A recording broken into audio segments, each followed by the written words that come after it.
Welcome everyone to another episode of Thoughtful Leaders and Education under an initiative under Thoughts on Education by collegeneer.com. Today we have with us Dr. Harsolekar, the Director of IES Management College and Research Center.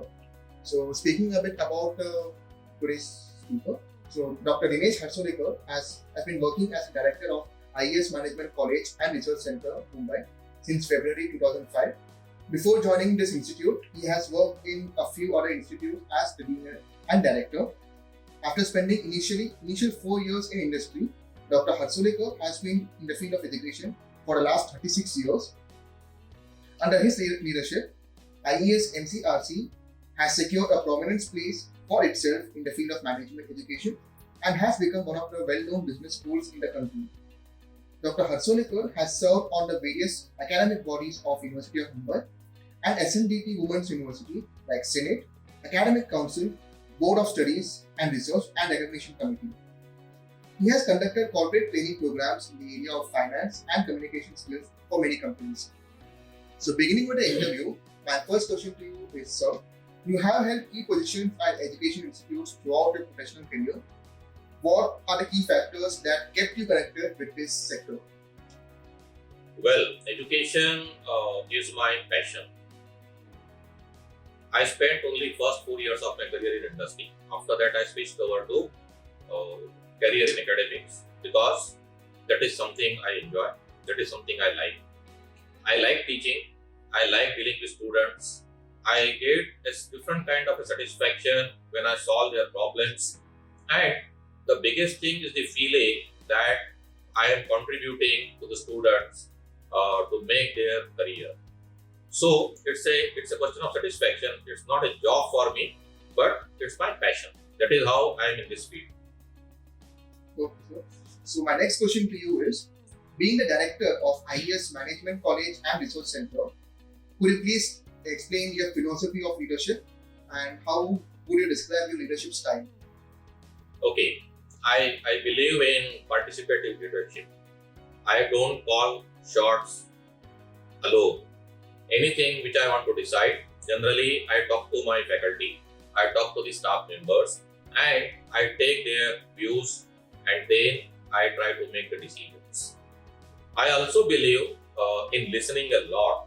So I keep listening to my faculty members, staff members, and even students. So I also give a lot of opportunities to students to give a lot of suggestions. And third important thing, I also believe in communicating a lot. So I send a lot of emails, messages to my faculty members and staff members on various things which I want to do in the college or any idea coming to my mind. I talk about that to my faculty and invite their views. So participative leadership, communication, and listening. These are three important things. Apart from that, of course, I always try to tell my people that honesty, integrity, transparency are some of the basic virtues which every leader should possess. And I always try to exhibit those virtues also. Okay, so my next question to you is, being the director of this institute, how do you strategize about the key programs and plans for the marketing and administration of the school? Well, as far as our functioning is concerned, we have a committee structure. So therefore, whether it is the question of administration and marketing of the program or any other activity, always there are some committees and there are some senior professors who head those committees. So likewise, for our various programs, when we have to market them or we have to administer them, there is a committee. An associate dean level person is the head of that committee. So the basic suggestions and ideas come from that committee, and then those are taken up in the apex committee of our college, which is called executive committee, and that is where these suggestions and ideas are deliberated and we make the final decisions. As far as marketing is concerned, these days we know that the world is moving towards digital and social media, and the contribution of print media is reducing day by day. So in IES MCRC also, our focus now is mainly on digital and social media rather than on print media. Apart from that, we also try to reach out to the students of various undergraduate colleges, and we conduct a lot of counseling sessions for them. And to those counseling sessions, we try to tell them about our programs, about our institute, so that students from all the UG colleges know about our college. Okay, sir. So my next question to you is, how does the curriculum of the institute ensure the best practice of industry? We are very dynamic in our curriculum design. First of all, fortunately, we are running PGDM program. So therefore, we have the autonomy to make our decisions as far as the academics are concerned. We make use of that autonomy to design our curriculum and continuously update it. While doing so, we also involve industry people. So a lot of inputs are received from industry personnel to know what is that industry expects from business schools and the students who are graduating from the business schools. So based on the inputs received from industry people, we design our curriculum. Second thing, we do not follow any rigid policy that the curriculum will be updated only once in 4 years or 5 years or 6 years or like that. But minor modifications we do even on yearly basis. Of course, substantial modification curriculum is not a good idea so frequently. So therefore that happens once in maybe 3 years. But minor variations, minor modifications can happen even on annual basis. So therefore any idea coming to us, immediately we try to incorporate it in our curriculum to ensure that students get the latest and they get what industry wants. Okay, sir. My next question to you is, what do you think should be IAS Management College and Business Center's top priority over the next 10 years? Well, the most important priority and which will cover all other things, and that priority is to go for global accreditation. At present, we already have national accreditation. So soon we will be going for the regional, and then finally we will be going for global accreditation. Now when we try for global accreditation, we have to show our performance in various areas which are expected from a business school, like our admissions, like our placements, like research and publication, consulting, executive education programs, social responsibilities, and so on and so forth. So therefore, once we have one single goal, that is global accreditation, automatically we shall be focusing on all the aspects which are important to get this global accreditation. Okay, sir. My next question to you is, when you first came to this institute, what was your vision for this institute? Has it evolved over time? And how far along in implementing that vision are you? Well, I joined IAS MCRC 17 years back, and that time the institute was not so well known. There was very little awareness about the institute. So therefore, my first task was to create that brand. Then over a period of time, with the help of our management, our faculty, we decided to have a vision for ourselves, that is to come in top 50 business schools in the country by 2025. And we have been working towards achieving this particular vision. And I think we are moving on the right direction. We are on the right track. Because if you look at the various ratings given by business magazines and other rating agencies, at present, our number varies between 50 and 100. So therefore, and I am talking about the national level. In Mumbai, we are on number 7 or 8, especially when you know that in Mumbai, there are very, very prominent business schools, well known at the national level. So with the existence of those business schools, in Mumbai also when we have 7 or 8, it is quite an achievement.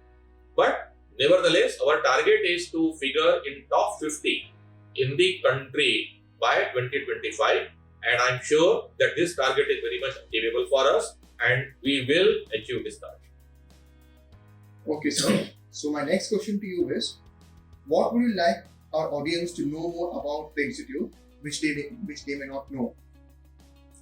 Generally, the audience we talk about, then they are the students and also the corporate world. As far as students are concerned, when they look at the business school, their main focus is to look at the physical infrastructure and look at the placement record. No doubt, these are important. But students must understand one very important thing, that the quality of education which they get in a business school is the most important. And that quality depends on the quality of faculty members we have in our institute. So therefore, my suggestion to students would be, who are our main audience, that they must look at the teaching quality which we have in ISMCRC, because that is what is going to make change and improvement in their career. Okay, sir. So my next question to you is, what do you see as the institute's greatest strengths? Well, so this is related to my earlier point. Our greatest strength is our faculty. We have a very strong pool of 30 plus full-time faculty members, and they are supported by many visiting faculty. The unique thing about our faculty is that we have a very nice mixture of very senior professors and young faculty. Second thing, very good mixture of people who have come from industry, so that they have a practical experience, and academia. So the industry focus is very important for us. If I tell you about the average industry experience of our faculty, then it is more than 12 years. Now, more than 12 years of average industry experience is something very unique, and you don't find that generally in most of the business schools. So therefore, that is something I consider as our biggest strength, because if faculty has come from industry, then they can impart practical knowledge and they can tell students what is that industry expects from them. Okay, sir. So my next question to you is, what are some plans that you are currently or will be designing for the institutes, international affairs, and all students? We are already active as far as our global collaborations are concerned. So we have collaboration with the universities and business schools in Switzerland, in Ireland, in Taiwan, and now soon we are going to sign some MOUs with Australian universities and US-based universities. So therefore, we are very active as far as our internationalization or global collaborations are concerned. For last many years, our students have been visiting Switzerland on educational tours. Switzerland's faculty members have visited our institute. And for last 2-3 years, we have started a lot of activities with Taiwanese universities, where their faculty members have visited our institute, our faculty members have visited there. Our students have done their internship with the help of those universities in Taiwan. And our students have also conducted educational tours there. So therefore, we are already in the space of globalization of our institution, our activities, and I'm sure that in a time to come, we will have more and more such collaborations. My next question to you is, how do you tend to establish a healthy relation and environment in your institute? We do many things. First of all, as I said in the beginning, that the institute follows a committee structure. So therefore, there are different committees and all the faculty members are part of one or the other committee. So therefore, through those committees, they work together and obviously they learn to work together. That is number one. Number two, we also organize many activities through which faculty members and staff members, they come together for a lot of social gatherings. Because you see, if you have to improve the teamwork, it is very important that you give opportunity to your faculty members and staff members to do something beyond the formal settings. And therefore, we organize a lot of informal events, which you can also call as entertaining events. And we allow our faculty members and staff members to participate in those events. Also, we have a practice of conducting 2 meetings every month. And in those meetings, all the faculty members remain present.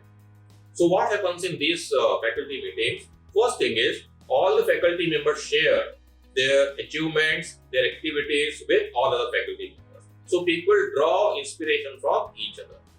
Also through this committee, we assign a lot of responsibilities to these faculty members.